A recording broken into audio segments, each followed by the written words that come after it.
Sweats will be up next.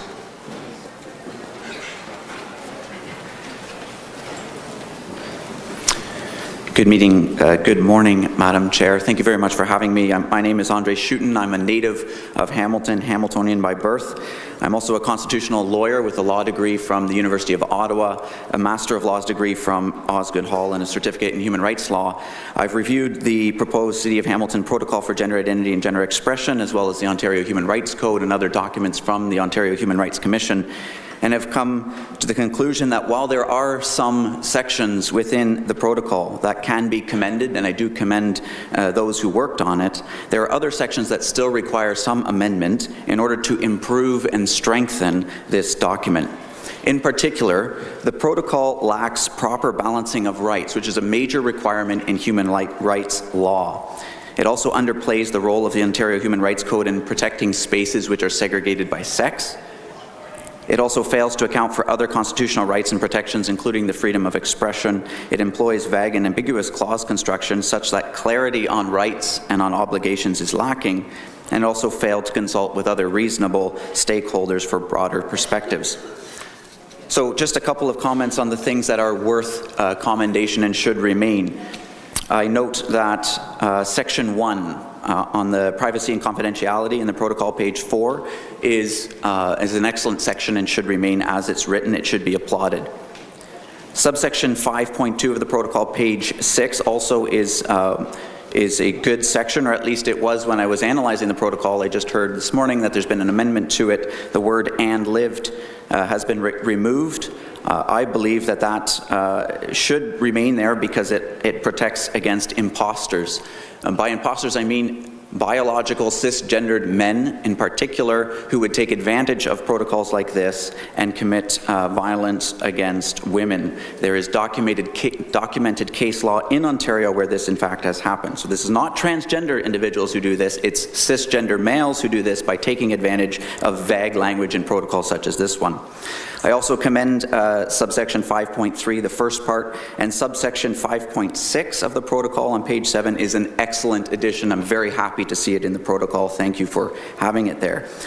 In the next 2 minutes then, some recommendations for improvements.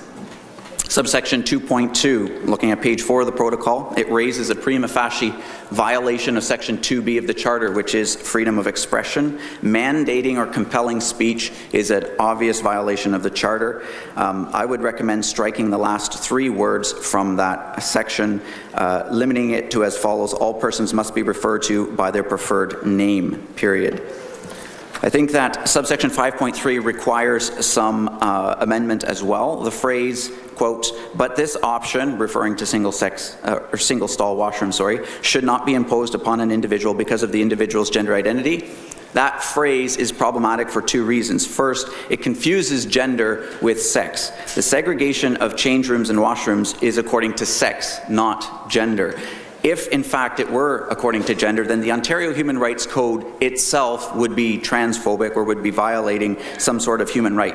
The Ontario Human Rights Code, section 20.1, as well as other sections, 20 sub 3 and 21 sub 2, clearly state that we are allowed to segregate according to sex, not gender identity, and therefore subsection 5.3 is in tension with the Ontario Human Rights Code. But the second reason, the practical reason why it's problematic, is because every single human being does have a gender identity. I have a gender identity. I'm a cisgender male, but I also have a gender identity that's male.